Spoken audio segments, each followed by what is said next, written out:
A lightning strike can take out all the electronics on your boat. Is there any way to save them? Listen in.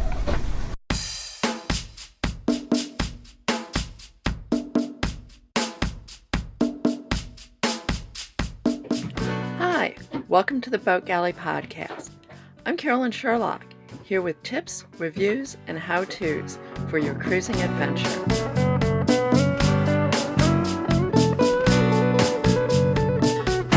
This episode of the Boat Galley Podcast is sponsored by GoSun.co, inventors of the world's fastest, most compact solar cookers for all your ship-to-shore culinary adventures. GoSun, using the power of the sun to fuel your galley life. Use coupon code GALLEY2018 to save 10% on any order through December of 2018. Slow down, slow down. I'm reminded of when Dave and I were cruising in El Salvador as we talk about daily thunderstorms. As they'd move in every day over our anchorage, we were there during the rainy season. We would prep the boat, securing the dinghy motor to the rail and hoisting the dinghy, closing the hatches and ports, taking down the laundry, the windscoop, and the U.S. flag, checking the anchor and the snubbers, and then we'd throw all the electronics that would fit into the oven and microwave. You're probably asking? Imagine being in a secluded anchorage and losing every single piece of your electronic gear. Yikes! It would be a pain to try to get back to a home port or anywhere where you could get replacements. However, I do have some good news. It involves your oven and your microwave, if you have one of those. Dave and I come from the Midwest and thought we'd seen some pretty wicked thunderstorms living there. Then we experienced some chubascos in the Sea of Cortez, and then the fierce nightly thunderstorms in El Salvador's rainy season. Now we get thunderstorms rolling across Florida's Keys and Everglades. While we've never had a direct lightning strike, other boats in our anchorages haven't been so lucky.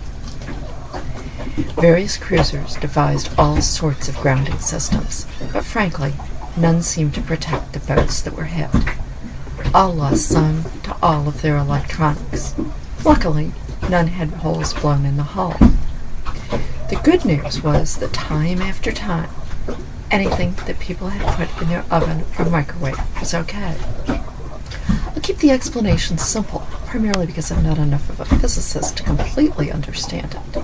But basically, the oven or microwave acts as a Faraday cage, or a full metal box.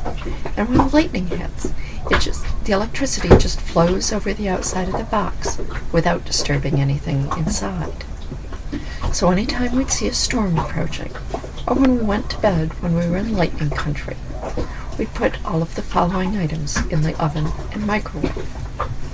Our handheld GPSs. We had 2 of those. We had a handheld VHF, our cell phone, our laptop and card readers and cables to connect it to the handheld GPS so that we could use it as a full navigation system.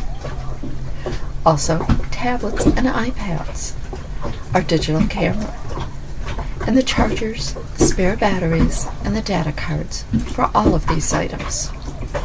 If we had had a handheld depth sounder, we would have added it too. Considering that our handheld depth sounder was a piece of line with a wrench attached to it, would drop to the bottom, it didn't seem like this would be bothered by an electrical hit. If you do get a direct strike, you won't have all your normal goodies to get out. And unfortunately, it won't protect the really expensive stuff, like your chart plotter and your radar. Probably you'll lose your refrigerator too. But you will have enough gear to safely navigate and communicate to get back to somewhere else. Now just be careful that you never light the oven with all your electronic goodies in there. For us, that wasn't a problem, as the igniter didn't work, and I had to open the oven and manually light it. But if you can light yours with just a button, you might want to put a piece of tape over that button with electronics written on it, so that no one inadvertently melts them.